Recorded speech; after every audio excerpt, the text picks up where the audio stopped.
نحمده ونصلي ونسلم على رسوله الكريم اما بعد فاعوذ بالله من الشيطان الرجيم بسم الله الرحمن الرحيم يا أيها الذين آمنوا إذا قمتم إلى الصلاة فاغسلوا وجوهكم وأيديكم إلى المرافق وامسحوا برؤوسكم وأرجلكم إلى الكعبين صدق الله مولانا العظيم۔ معزز سامعین و ناظرین، السلام علیکم ورحمۃ اللہ وبرکاتہ۔ طہارت کے مسائل کا بیان چل رہا ہے۔ پچھلے درس میں ہم نے پانی کے جو مسائل تھے وہ مکمل کیے۔ اس میں ایک مسئلہ رہ گیا تھا کہ یعنی پانی کا جانور اگر پانی کے اندر جو پیدا ہوتا ہے اور وہیں رہتا ہے، اگر وہ پانی کے اندر مر جائے تو اس پانی کا کیا حکم ہوگا۔ جیسے کہ مچھلی پانی میں ہی پیدا ہوتی ہے، پانی میں ہی رہتی ہے، تو یاد رکھیں کہ اگر پانی کا جانور ہے جو پانی میں پیدا ہوتا ہے، اگر وہ مر جائے تو اس سے پانی ناپاک نہیں ہوتا۔ اس سے وہ لوگ مسئلہ سمجھ لیں جن مسجدوں میں بعض جگہ حوض بنے ہوئے ہوتے ہیں وضو کے لیے، یا گھروں میں بھی آپ نے حوض بنا رکھے ہوتے ہیں، اس میں مچھلیاں ڈال دی گئی ہوتی ہیں تاکہ وہ حوض کو کلین کرتی رہیں، کائی وغیرہ اس کی کھاتی رہیں، تو اگر وہ کوئی مچھلی اس میں سے مر جاتی ہے تو پانی ناپاک اس سے نہیں ہوتا۔ یہ مسئلہ یاد رکھنا ہے۔ اب پانی کے مسائل کا بیان ختم ہوا، یہاں سے وضو کا بیان شروع ہو رہا ہے۔ وضو یعنی ایبلیوشن۔ وضو کہتے کسے ہیں؟ شریعت میں عبادات کرنے کے لیے، اس کی ادائیگی کرنے کے لیے جسم کے خاص حصوں کو مخصوص طریقے پر دھونے کو وضو کہتے ہیں، ٹھیک ہے۔ اب یہ لفظ کو پڑھنا کیسے ہے یاد رکھیں۔ واو کے اوپر پیش سے پڑھیں گے تو اس سے وہ عمل مراد ہوگا جو ہم کرتے ہیں، ایکشن مراد ہوگی، وضو کرنا، ٹھیک ہے، واو کے اوپر پیش کے ساتھ۔ اور اگر واو پر زبر کے ساتھ پڑھیں گے وضو، تو اس کا مطلب ہوتا ہے وضو کے لیے جو آپ پانی استعمال کرتے ہیں وہ، ٹھیک ہے۔ تو اکثر ہم لوگ کیا کہتے ہیں؟ وضو بولتے ہیں، اور وضو کہہ کر کیا مراد لیتے ہیں؟ وضو کرنا، لیکن ایسا نہیں ہے۔ واو پر زبر لگائیں گے تو اس کا مطلب ہوتا ہے وضو کا پانی، تو اصل لفظ کیا ہے؟ وہ وضو ہے، واو کے اوپر پیش کے ساتھ، ٹھیک ہے۔ تو اسی طرح جو ہے لفظ غسل بھی ہے، ٹھیک ہے۔ غسل غین کے زبر کے ساتھ پڑھیں گے تو اس کا مطلب ہوتا ہے واش کرنا، دھونا، اور غسل غین کے پیش سے پڑھیں گے تو نہانا مراد ہوتا ہے، ٹھیک ہے، ٹو ٹیک باتھ۔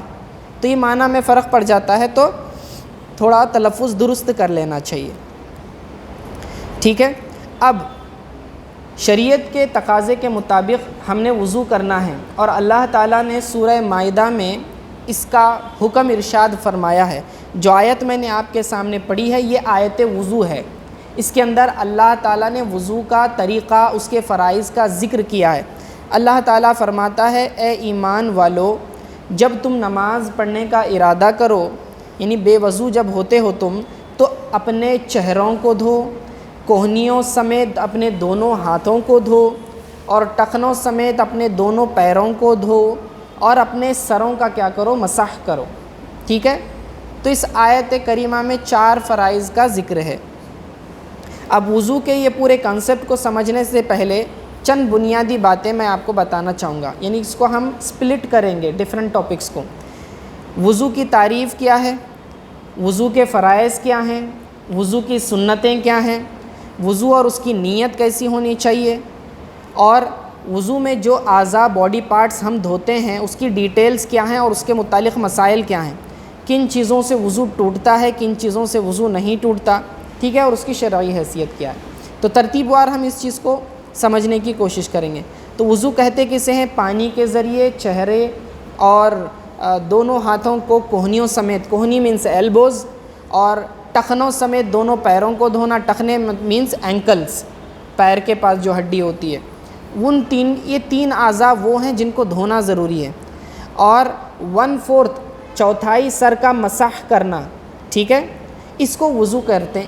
یہ 4 چیزوں کو ملائیں گے تو یہ وضو بنتا ہے۔ کون کون سے 4 فرائض گن لیں دوبارہ؟ چہرہ دھونا، ہاتھوں کو کوہنیوں سمیت دھونا، اور چوتھائی سر کا مسح کرنا، اور ٹخنوں سمیت پیروں کو دھونا۔ یہ 4 قرآن میں صرف ان 4 فرائض کا ہی ذکر ہے۔ اس کے علاوہ جو بھی چیزیں وضو میں ہم کرتے ہیں ایکسٹرا، وہ سب سنتوں میں شامل ہوتی ہیں جو کہ احادیث سے ہمیں جس کا پتہ چلتا ہے، ٹھیک ہے نا، یعنی کہ کلی کرنا، ناک میں پانی ڈالنا، یا پھر انگلیوں میں خلال کرنا، 3 بار دھونا، یہ ساری چیزیں آپ کو احادیث میں ملیں گی۔ قرآن میں صرف ان 4 فرائض کا ذکر ہے، تو یہ رکن ہے۔ اس سے یہ پتہ چلا کہ اگر کوئی شخص کم از کم ان 4 چیزوں کو کر لیتا ہے تو بھی اس کا وضو ہو جائے گا۔ ہاں ثواب کم ملے گا کیونکہ وہ سنتیں ادا نہیں کر رہا دوسری، البتہ وضو ضرور ہو جائے گا۔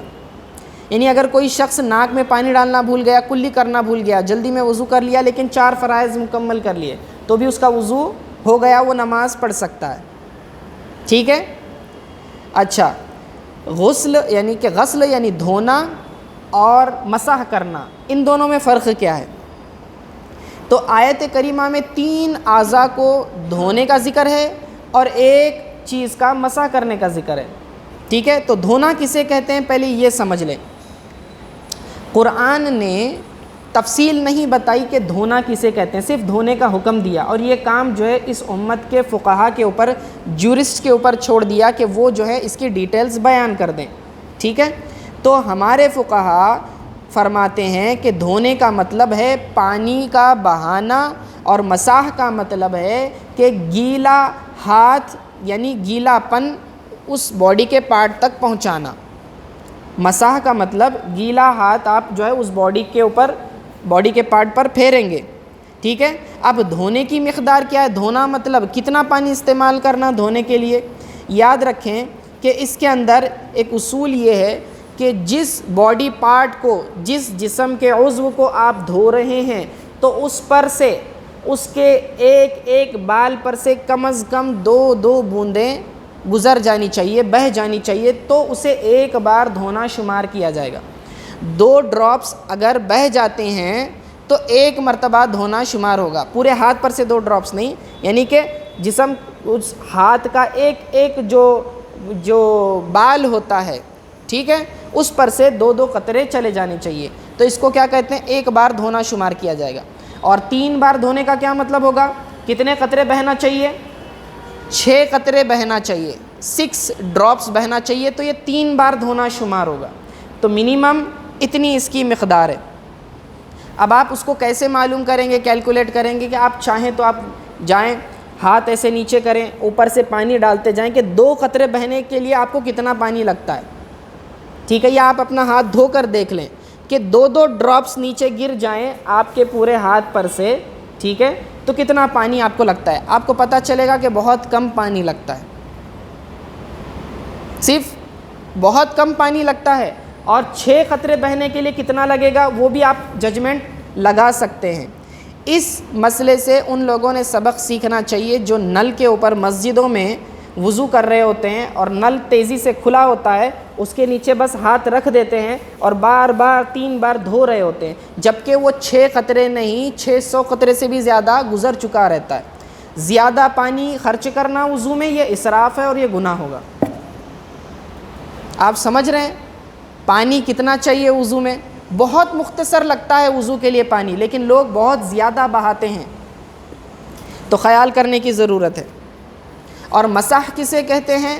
مسح کا مطلب ہوتا ہے کہ آپ ہاتھوں کو گیلا کر لیں اور وہ گیلی تری جو ہے آپ اپنے سر کے اوپر پھیر لیں، بس آپ کا مسح ہو گیا، اسے مسح کہیں گے۔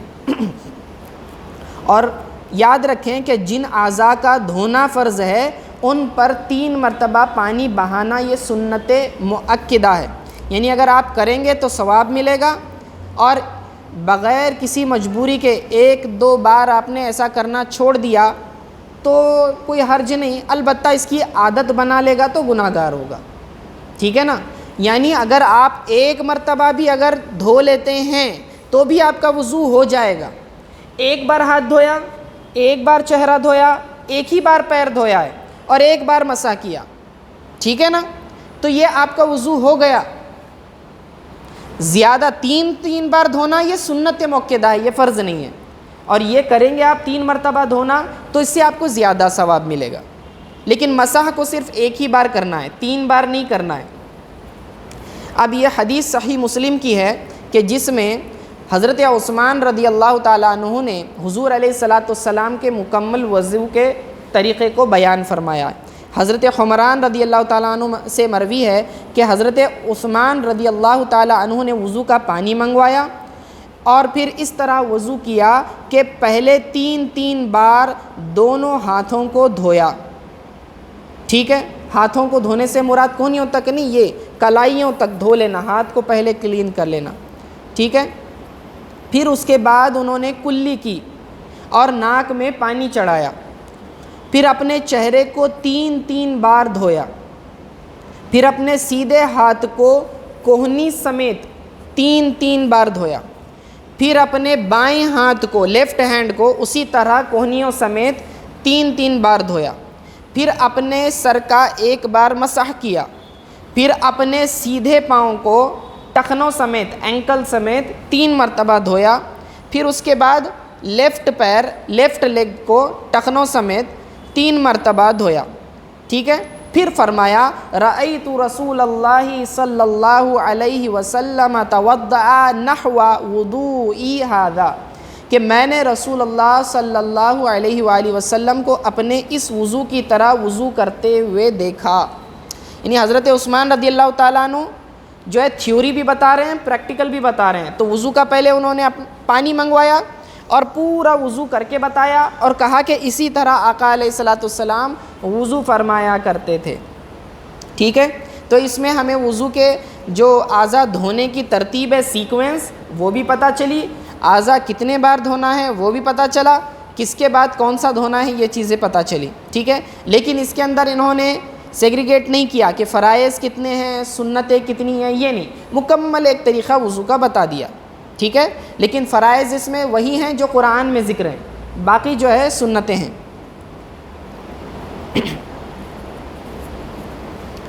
اب یاد رکھیں کہ آپ نے یہ چیز اپنے تجربے میں لانی ہے. آپ جب وضو کے لیے بیٹھیں چلو میں پانی لے لیں، ٹھیک ہے، ہینڈ فل آف واٹر آپ لے لیں اور پھر اس کے بعد اپنے چہرے پر یا ہاتھ پر، پہلے ہاتھ پر ٹرائی کر لیں، ہاتھ پر اتنا پانی لے کر بہا دیں، دیکھیں کہ آپ کا پورا ہاتھ دھل کر 2 قطرے گرنے کے لیے آپ کو کتنا پانی لگتا ہے، کیونکہ یہ پرسن ٹو پرسن ویری کرتا ہے. بعض لوگ جو ہے صحت مند ہوتے ہیں اور ان کے ہاتھ بھی بڑے ہوتے ہیں، ان کو پانی زیادہ لگ سکتا ہے، بعضوں کو جو ہے پانی کم لگ سکتا ہے. ٹھیک ہے، ضروری نہیں ہے ایک آدمی کو جتنا لگ رہا ہے دوسرے کو بھی اتنا ہی لگے، لیکن وہ اپنے حساب سے پریکٹیکل کر کے دیکھ لے، تجربہ کر کے دیکھ لے کہ 2 قطرے گرنے کے لیے آپ کو کتنا پانی لگ رہا ہے. پھر اس کے اوپر ازیوم کر لیں کہ پھر 6 قطرے گرنے کے لیے کتنا پانی لگے گا، وہ بھی ایک بار ایسا وضو کر کے دیکھ لیں. یہ آپ کا ہاتھ دھونے کا ہو گیا. پیر پر بھی ٹرائی کر لیں. اس کے بعد پھر آپ جو ہے چہرہ دھونے کے لیے، جیسے کہ یوجولی لوگ واش بیسن میں دھوتے ہیں، بعض اوقات وضو کرتے ہیں تاکہ میرر سامنے ہوتا ہے تو چہرہ نظر آتا ہے. تو ایک بار واش بیسن کے سامنے آپ وضو کر کے دیکھ لیں کہ چہرے پر جب آپ پانی ڈالیں 2 قطرے 2 بوندیں بہہ کر نکلنے کے لیے آپ کو کتنا پانی لگا. 2 بوندیں گر گئیں، ایک بار دھونا شمار ہوگا. 6 بوندیں گر جائیں گی تو 3 مرتبہ دھونا شمار ہوگا. اب یاد رکھیں بعض اوقات آپ پانی اتنا لے لیتے ہیں کہ چہرے پر آپ نے ڈال دیا، ایک ہی بار میں اتنے قطرے گر جاتے ہیں کہ وہ 6 سے زائد ہو جاتا ہے. تو اب وہ 3 مرتبہ دھونا شمار ہوگا، اگرچہ کہ پانی آپ نے کتنی بار ڈالا ہے، صرف 1 بار ڈالا ہے، لیکن آپ کی سنت ادا ہو گئی اور آپ کو سنت ادا کرنے کا ثواب بھی مل گیا. اب آپ ایکسٹرا پانی بہائیں گے تو وہ پھر اسراف ہوگا، فضول خرچی ہوگی. یہ اچھی طرح سے سمجھنے کی ضرورت ہے. یعنی کہ آپ نے ہاتھ میں پانی لے لیا، چہرے پر ڈالا، اب 2 قطرے کیا 6 کیا اس سے زیادہ بھی گر گئے سمجھ لیں، اور چہرہ آپ کا اچھی طرح سے دھل گیا ہے ایک ہی بار پانی لینے سے، تو اب وہ 1 بار دھونا نہیں شمار ہوگا، 3 بار دھونا شمار ہوگا. اب ہمارے یہاں مسجدوں میں لوگ وضو کرنے بیٹھتے ہیں، پانی لے کے چہرے پر ڈالا ہے، خوب پانی جا رہا ہے، دوسری بار لے رہے ہیں پھر دھو رہے ہیں، تیسری بار لے رہے ہیں پھر دھو رہے ہیں، حالانکہ اس کی ضرورت ہی نہیں تھی. اسی طرح نل کے نیچے ہاتھ دھونا ہے تو نل تیزی سے آن کیا ہوا ہے، اس کے نیچے ہاتھ کر رہے ہیں، اب وہ اتنے پریشر سے پانی جا رہا ہوتا ہے کہ وہ 6,000 قطرے بھی نکل چکے ہوں گے آلریڈی. یہ وہ ایک ہی بار دھونا کنسیڈر کرے گا، وہ آدمی ہاتھ یوں نکالے گا، دوبارہ نل کے نیچے لگائے گا، یہ دوسری بار دھونا اس کی نظر میں، پھر نکالے گا پھر ڈالے گا. اب یہ جتنی بار اس نے ایکسٹرا کیا ہے یہ اسراف فضول خرچی کا اس پر گناہ ہوگا، حالانکہ اس کی ضرورت ہی نہیں تھی. آپ نل کو باریک رکھیں، اس کے بعد دھو کے دیکھیں تو بھی آپ کا جو ہے اتنے پانی میں دھونا ہو جاتا ہے. پریشر سے نل آن کریں تو بھی دھونا ہو جاتا ہے, حالانکہ پریشر سے چالو کریں گے تو پانی ویسٹ ہو رہا ہے. تو کبھی بھی نل پریشر والا آپ اوپن نہ کریں, باریک ہی کھولیں اور اطمینان سے آپ دیکھیں آپ کا دھونا ہو جاتا ہے. اتنے تھوڑے سے پانی میں ہاتھ دھل جاتا ہے, جبکہ پریشر سے آپ نل چالو کریں گے بہت پانی ویسٹ ہوتا ہے. ٹھیک ہے, تو یہ آپ نے ایک بار تجربہ کر کے دیکھ لینا ہے. اب یاد رکھیں کہ اگر پانی ڈالنے میں غیر ارادی طور پر ان انٹینشنلی یا پھر بغیر غفلت کے, نیگلیجنس کے بغیر 6 بوند سے زیادہ پانی بہہ گیا, جیسے کہ کسی کا ہاتھ بڑا ہوتا ہے, ایکسٹرا پانی لے لیا, یقیناً زیادہ پانی آئے گا اور 6 بوند سے زیادہ چلا جائے گا, تو اس پر جو ہے اس کو جو گناہ نہیں ہوگا. ٹھیک ہے, اور اگر یا تو پھر ہو سکتا ہے اس کو شک ہوا کہ میرے چہرے کے اطراف کے کارنرز ہو سکتا نہیں دھلے, تو اس شخص کی بنیاد پر اس نے جو ہے ڈاؤٹ کی بنیاد پر تھوڑا سا پانی اور لے کر ادھر کا حصہ دھو لیا, تو اس کی وجہ سے وہ گناہگار نہیں ہوگا, بلکہ ایسا کرنا اس کے لیے جائز ہے, درست ہے, کرنا چاہیے کہ اس نے اپنے وضو کا یہ شک دور کر لینا چاہیے.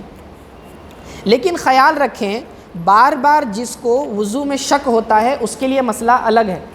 ایک بار آپ کو ڈاؤٹ ہوا کہ ہو سکتا ہے میرا ادھر کا کارنر دھلا نہیں ہے, ٹھوڑی کے نیچے کا ہو سکتا کہ دھلا نہیں ہے, یا پھر میں ہاتھ دھو رہا ہوں اور کوہنی تک نیچے کا حصہ خشک رہ گیا ہے, دھلا نہیں ہے. اگر آپ کو ڈاؤٹ ہے تو آپ دوبارہ پانی لے کر اس کو وہاں تک دھو سکتے ہیں. لیکن اگر آپ کو ہمیشہ ہی نماز میں وضو میں وسوسہ ہوتا ہے ہمیشہ, تو اب یاد رکھیں پھر اپنے وسوسے پر عمل نہیں کریں گے. ہاں, جس شخص کو وضو میں بار بار وسوسہ آتا ہے یار میرا چہرہ دھلا نہیں, اور بار بار پانی ڈالتا ہے, بار بار اسی طرح ہاتھ میں دھلا نہیں, بار بار ڈالا جا رہا ہے. کئی لوگ وضو خانے میں ایسے نظر آتے ہیں, پیچھے سے ایک شخص آ کے 2 سے 3 لوگ وضو کر کے چلے جاتے ہیں, پہلا والا ہلتا ہی نہیں ہے, اس کا بازو والے کا وضو چل ہی رہا ہے, اس کو تسلی نہیں ہوتی. کیا کہتے ہیں, مجھے ڈر لگتا ہے کہ بھائی اطمینان ہی نہیں آ رہا, بولے کتنا پانی. یہ تمہارے اطمینان کا پھر مسئلہ اور ہے کہ تمہیں شیطان جو ہے بہکا رہا ہے اور تم سے گناہ کروا رہا ہے, یہ بھی سمجھنے کی ضرورت ہے. ٹھیک ہے نا, ایک آدھے بار کبھی ہو گیا وسوسہ آیا, آپ دھو رہے ہیں اتفاقی طور پر, ٹھیک ہے, لیکن ہمیشہ ہی ایسا ہو رہا ہے وضو میں, تو پھر اس کے اوپر توجہ دینے کی ضرورت نہیں ہے, اپنا وضو مکمل کر کے اٹھ جائے. ٹھیک ہے, اسی طرح اس پر ایک حدیث بھی ہے, سنن ابو داؤد کی حدیث ہے کہ جس کے راوی عبداللہ بن مغفل رضی اللہ تعالیٰ عنہ ہیں. رسول اللہ صلی اللہ علیہ وسلم نے ارشاد فرمایا, اِنَّهُ سَيَكُونُ فِي هَذِهِ الْأُمَّةِ قَوْمٌ يَعْتَدُونَ فِي الطُّهُورِ وَالدُّعَاءِ, بے شک ان قریب میری امت میں ایک ایسی قوم ہوگی جو طہارت اور دعا میں حد سے بڑھے گی. یعنی طہارت میں حد سے بڑھنا یعنی فضول اسراف کرے گی, پانی بہت زیادہ ویسٹ کرے گی. ٹھیک ہے, تو یہ ویسٹ کرنا یہ اللہ کے رسول صلی اللہ علیہ وسلم کو ناپسند ہے. آپ نے فرمایا کہ ایسی قوم ایک بار آخر زمانے میں نکلے گی, اور دعا میں حد سے بڑھنے کا مطلب ہوتا ہے کہ اتنی لمبی دعا کرنا کہ لوگ بور ہو جائیں. اسی لیے فرض نماز کے بعد مختصر دعا کرنے کا حکم ہے, چھوٹی دعا پڑھیں فرض نماز کے بعد, یہ حکم ہے. لمبی لمبی دعا نہیں کرنا ہے, کیونکہ فرض نماز کے بعد فوراً آپ نے سنت مؤکدہ میں مشغول ہونا, یہ زیادہ افضل ہوتا ہے. بعد میں آپ نوافل کے بعد لمبی دعا کر, کوئی حرج نہیں, آپ کو کوئی نہیں روکنے والا, لیکن عوام کا خیال رکھتے ہوئے فرض نماز کے بعد چھوٹی دعا پڑھنی ہے. ٹھیک ہے, اب بعض لوگ جو ہے یہ چیز کو اچھا سمجھ کے کر رہے ہوتے ہیں, لیکن مسئلہ معلوم نہیں ہوتا. اب لوگ بولیں گے زیادہ دعا کریں گے زیادہ لوگوں کا فائدہ, زیادہ ثواب ہوگا, حالانکہ ایسا بعض اوقات نہیں ہوتا. ہم جسے اچھا سمجھ رہے ہیں ضروری نہیں کہ وہ اچھا ہو, شریعت جسے اچھا کہے گی وہ صحیح ہوتا ہے. ٹھیک ہے, اسی لیے جو ہے ابھی دیکھیں نماز میں لمبی قرات کرنا, لمبا بڑی بڑی صورتیں پڑھنا, زیادہ قرآن پڑھیں گے تو زیادہ ثواب ہے. لیکن جب جماعت سے امام پڑھا رہا ہو اسے حکم ہے کہ وہ فرض نمازوں میں چھوٹی سوریں پڑھے, لمبی لمبی قراتیں نہ کرے, کیونکہ پھر بوڑھے بھی ہوتے ہیں, بعض بچے بھی ہوتے ہیں, کمزور بیمار بھی ہوتے ہیں, ان کا خیال رکھنے کے لیے فرمایا. اب اگر آپ نے پورا قرآن بھی پڑھنا ہے 2 رکعت کی نیت کر لیں, حافظ ہیں آپ پڑھیں رات میں تہجد میں, کوئی نہیں منع کرتا. ٹھیک ہے نا, تو ضروری نہیں ہے جس چیز کو ہم صحیح سمجھ رہے ہیں وہ صحیح ہو, تو اپنی سوچ کو شریعت کے مطابق بنانے کی ضرورت ہے. ٹھیک ہے, اب یاد رکھیں کن صورتوں میں زائد پانی بہانا اسراف قرار دیا جائے گا اور کن صورتوں میں نہیں. اس کے چند مسئلے آپ نے اصول اس میں یاد رکھیں کہ اسراف یعنی پانی ویسٹ کرنا، فضول خرچی اسی وقت شمار ہوگا جب پانی بہانے میں دین یا دنیا کا کوئی فائدہ نہ ہو اور کسی صحیح نیت سے نہ بہایا جائے تو ہی فضول خرچی شمار ہوگی۔ یعنی اگر کسی نے صحیح فائدے، صحیح بینیفٹ کے خاطر، یا پھر کوئی شخص اپنے آپ کو نقصان سے بچانے کی خاطر میں کسی سخت مجبوری میں پانی بہا رہا ہے ضرورت سے زیادہ، تو وہ گناہ گار نہیں ہوتا۔ اس کی صورتیں میں بتاتا ہوں، جیسے کہ نلکے کے نیچے منہ یا ہاتھ کر کے کسی صحیح نیت کے بغیر، لا علمی کی وجہ سے، جہالت کی وجہ سے، فرض و سنت مقدار سے زیادہ اگر آپ پانی بہاتے ہیں، ٹھیک ہے، تو یا پھر نل کو کھلا چھوڑ دیتے ہیں تو یہ پانی فضول خرچ کرنے کا گناہ ہوگا، ٹھیک ہے، کیونکہ اس میں دین و دنیا کی کوئی بھلائی نہیں۔ مثال کے طور پر بعض لوگ کیا کرتے ہیں، نل اونچے ہوتے ہیں، چہرہ صاف دھونے کے لیے نل آن کر دیا، چہرہ ہی نیچے لگا دیتے ہیں اور نل کے نیچے دھو رہے ہیں، حالانکہ یہ درست نہیں ہے طریقہ، ٹھیک ہے۔ دوسرا، بعض لوگ کیا کرتے ہیں، سر کا مسح کرتے وقت نل بند ہی نہیں کرتے۔ مسح کرنا ہے، دھونا نہیں ہے۔ آپ نے بس نل سے پانی لے لیا، ہاتھ میں گیلے ہو گئے، نل بند کر دیں، دونوں ہاتھ گیلے کر لیں، تری ہو گئی، پانی جمع کرنا بھی نہیں ہے، بس گیلا کرنا ہے ہاتھ، اب مسح کریں۔ اب کتنے سیکنڈز آپ کو جائیں گے، 5-10 سیکنڈ میں آپ اپنا مسح کر رہے ہیں، لیکن وہ نل تیزی سے چالو رہتا ہے، سارا پانی جا رہا ہوتا ہے۔ جتنا پانی جائے گا پھر وہ گناہ گار ہوں گے۔ ایک تو مسجد کی پراپرٹی، پھر اس میں بھی جو ہے آپ جو ہے گرفت کے زیادہ حقدار ہوں گے۔ گھر میں کریں گے تو ہے ہی اسراف، مسجد میں کریں گے تو پھر اور سوچیں، ٹھیک ہے۔ تو یہ خاص طور سے مسح کرتے وقت لوگ ایسا کرتے ہیں، چہرہ دھو لیا، ہاتھ دھو لیا، کیونکہ کنٹینیوٹی میں کر رہے ہوتے ہیں دھونے کی چیزیں، مسح کی آتی ہے تو نل بند ہی نہیں کرتے، اور مسح کر رہے ہیں اطمینان سے، ایسے ادھر دیکھ کے، داڑھی میں خلال بھی ہو رہا ہوتا ہے، جھٹک بھی رہے ہوتے ہیں، ٹھیک ہے، اور تب تک پانی جا رہا ہوتا ہے۔ ایسا کرنا جائز نہیں، گناہ گار ہوں گے۔ لیکن کبھی جو ہے سخت گرمی ہوتی ہے اور ٹھنڈے پانی سے وضو کرتے ہوئے ٹھنڈک حاصل کرنے کے لیے آدمی تھوڑا سا پانی زیادہ بہا دیتا ہے تو گناہ گار نہیں ہوگا، کیونکہ اب یہاں پر ایک دنیاوی فائدہ پوشیدہ ہے۔ یعنی بہت تیز شدید گرمی ہے، جیسے کہ عمرہ وغیرہ میں جاتے ہیں، پھر گرمی کے دنوں میں ہوتا ہے، تو آپ جو ہے اور اعضاء جلدی خشک ہوتے رہتے ہیں، تو تھوڑا سا پانی اور ٹھنڈک کے لیے آپ بہا رہے ہیں تو پھر ٹھیک ہے، کوئی حرج نہیں۔ اسی طرح سردی کے دنوں میں جو ہے آپ جو ہے گرمی حاصل کرنے کے لیے گرم پانی سے وضو کر رہے ہیں، تھوڑا سا پانی بہا رہے ہیں تاکہ طبیعت بحال ہو جائے، تو پھر یہ بھی جو ہے صحیح نیت بنتی ہے، تو اس میں بھی کوئی حرج نہیں ہے، کیونکہ اس میں ایک جائز فائدہ ہے، ٹھیک ہے۔ اور تمام چیزیں اللہ تعالیٰ نے ہمارے نفع کے لیے ہی بنائی ہیں۔ هو الذی خلق لکم ما فی الارض جمیعا، اللہ تعالیٰ فرماتا ہے کہ وہی ذات ہے جس نے دنیا میں جو کچھ بھی زمین پر موجود ہے سب انسان تمہارے نفع کے لیے پیدا فرمایا ہے۔ تو اگر آپ بینیفٹ حاصل کرنے کے لیے اس طرح کر رہے ہیں تو پھر درست ہے، ٹھیک ہے۔ اسی طرح بعض اوقات کیا ہوتا ہے کہ گرمیوں میں ابھی جو نل فائبر کے اگر نہیں ہیں، لوہے وغیرہ کے نل ہوتے ہیں، تو انتہائی گرم پانی آتا ہے شروع میں، جیسے ٹیپ کھولیں گے تو ہاتھ جلنے جیسا حال ہو جاتا ہے، بہت گرم پانی آتا ہے اگر لوہے کے نل ہوتے ہیں تو۔ فائبر میں اتنا زیادہ نہیں ہوتا، البتہ ہلکا گرم ہو ہی جاتا ہے۔ تو اگر آپ اپنے ہاتھ کو جلنے سے بچانے کے لیے کہ بہت گرم پانی آتا ہے، تو پھر آپ تھوڑا سا شروع کا پانی بہا دیتے ہیں، پھر نارمل پانی آنے تک، پھر اس کے بعد وضو کرتے ہیں، تو یہ بھی اسراف میں شمار نہیں ہوگا، کیونکہ آپ اپنے آپ کو نقصان سے بچا رہے ہیں، ٹھیک ہے۔ اسی طرح آپ جو ہے گھر میں سردیوں میں گیزر میں پانی گرم کرتے ہیں، لیکن جو نل میں ہوتا ہے شروع کا پانی ٹھنڈا ہوتا ہے۔ اب آپ جو ہے بیمار ہیں، سردی وغیرہ ہونے کا آپ کو اندیشہ ہے، آپ ٹھنڈا پانی استعمال کریں گے، فوراً ہی جو ہے ہاتھ اکڑ جائے، اور اس طرح کی خاص طور سے ضعیفوں کو یہ تکلیف ہوتی ہے، تھوڑا سا بھی ٹھنڈا پانی لگتا ہے تو نسیں اکڑنا شروع ہوتی ہے، ہاتھ میں درد شروع ہوتا ہے۔ تو اگر شروع میں وہ تھوڑا سا گیزر کا پانی پہلے بہا دیتے ہیں کہ ٹھنڈا پانی نل والا نکل جائے اور پھر گرم گیزر کا پانی آ جائے، تو پھر اس میں بھی اس کو گناہ نہیں ہوگا، ٹھیک ہے، کیونکہ اللہ تعالیٰ نے اس چیز کی رخصت دی ہے۔ سورہ بقرہ میں اللہ فرماتا ہے وَلَا تُلْقُوا بِأَيْدِيكُمْ إِلَى التَّهْلُكَةِ، خود کو جان بوجھ کر ہلاکت میں مبتلا نہ کرو، اننیسیسری اپنے اوپر یہ برڈن نہیں ڈالنا ہے، اور دین میں کوئی حرج نہیں ہے۔ وَمَا جَعَلَ عَلَيْكُمْ فِي الدِّينِ حَرَج، اور اللہ تعالیٰ نے دین میں کوئی حرج، سختی، تنگی نہیں بنائی ہوئی ہے، ٹھیک ہے۔ لیکن اس صورت میں بھی اگر آپ پانی جمع کر سکتے ہیں، ویسٹ ہونے سے بچا سکتے ہیں، تو آپ پر جمع کرنا ضروری ہے۔ مثال کے طور پر آپ گیزر سے پانی گرم استعمال کرنا چاہتے ہیں، شروع میں ٹھنڈا آ رہا ہے، تو آپ نیچے بکیٹ یا مگ وغیرہ میں پانی جمع کر کے اس کو سائڈ میں کر لیں، بعد میں گرم پانی استعمال کر لیں، پھینکنا ہی کیوں ضروری ہے، ٹھیک ہے نا۔ جمع کر سکتے ہیں تو جمع کریں گے۔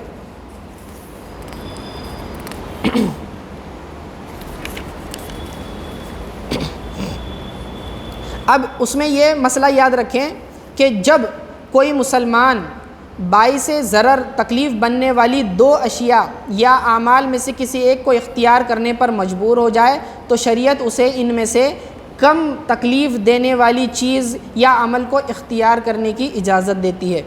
اس صورت میں بظاہر ناجائز اور جو منع چیز ہے اس کو اختیار کرنے کے باوجود وہ بالکل گناہگار نہیں ہوتا۔ مثلا جیسے کہ کلمہ کفر کہنا، اسلام سے آدمی باہر نکل جاتا ہے، یہ جائز نہیں ہے۔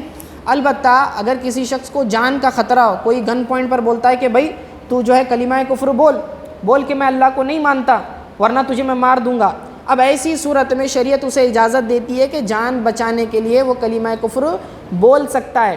اب یہاں 2 بری چیزیں ایک ساتھ جمع ہو گئی، ایک یہ ہے کہ جان بچانے کی غرض سے کلمہ کفر بولنا برا ہے، جان بچانے کی غرض سے کلمہ کفر بولنا ایک چیز بری چیز، دوسرا نہ ماننے کی صورت میں جان جانے کا اندیشہ، یہ دوسری چیز۔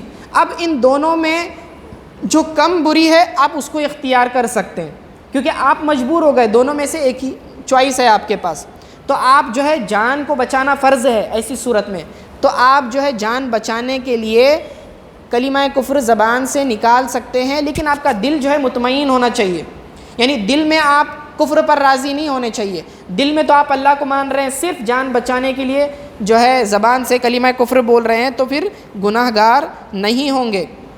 اسی طرح ہمارے پانی کا مسئلہ ہے کہ اگر آپ غور کریں گے اس مسئلے میں تو 2 نقصان آپ کو نظر آئے ہیں۔ پہلا ایک چیز اگر آپ دیکھیں گے کہ ایک تو ہے کہ آپ کا ہاتھ دھونا، ٹھیک ہے، ہاتھ دھونے کے لیے اگر مثال کے طور پر گرمی کے دنوں میں گرم پانی نکل رہا ہے، ٹھیک ہے، تو ایک تو ہے ہاتھ کا دھونا اور اگر ہاتھ کا جل جانا گرم پانی سے، اور دوسرا ہے پانی کا ویسٹ ہو جانا۔ اب یہ دونوں بھی ناجائز صورتیں، اپنے آپ کو جلا لینا یہ بھی پسند شریعت نہیں کرتی اور پانی کا ویسٹ کرنا یہ بھی پسند نہیں کرتی، لیکن دونوں میں سے جو کم نقصان والا ہے آپ اس کو اختیار کریں گے، ٹھیک ہے، یعنی کہ اپنے آپ کو ہلاکت سے بچانا یہ زیادہ اہم ہے، ٹھیک ہے، تو اسی لیے آپ پانی ویسٹ کر رہے ہیں شروع کا وہ گرم والا، تو پھر آپ گناہگار نہیں ہوں گے اگر آپ پانی جمع نہیں کر سکتے تو اس صورت میں بتا رہا ہوں، ٹھیک ہے۔ لیکن اگر ان انٹینشنلی کبھی آپ پانی وضو کرتے وقت جو ہے تھوڑا سا ایکسٹرا ہو گیا لیکن آپ کا ارادہ نہیں تھا ویسٹ کرنے کا، تو پھر جو ہے شریعت اس چیز کو بھی معاف کر دیتی ہے، کیونکہ 100% آپ کو پاسبل ہی نہیں ہے کہ 6 کے 6 قطرے گریں، اتنا ایکیوریسی کے ساتھ آپ وضو کر سکیں گے کیا؟ نہیں، اتنا مشکل ہے کرنا۔ البتہ جو چیزیں جو آپ کے کنٹرول میں نہیں ہے تو پھر اللہ تعالیٰ معاف فرماتا ہے، لا یکلف اللہ نفسا الا وسعہا، جتنی برداشت کرنے کی طاقت ہے اللہ تعالیٰ جو ہے اتنا ہی بوجھ ڈالتا ہے، ٹھیک ہے۔ چلیے آج کے لیے اتنا کافی، اور صلی اللہ تعالیٰ علی خیر خلقی محمد و آلہ و اصحابہ اجمعین برحمتک یا ارحم الراحمین۔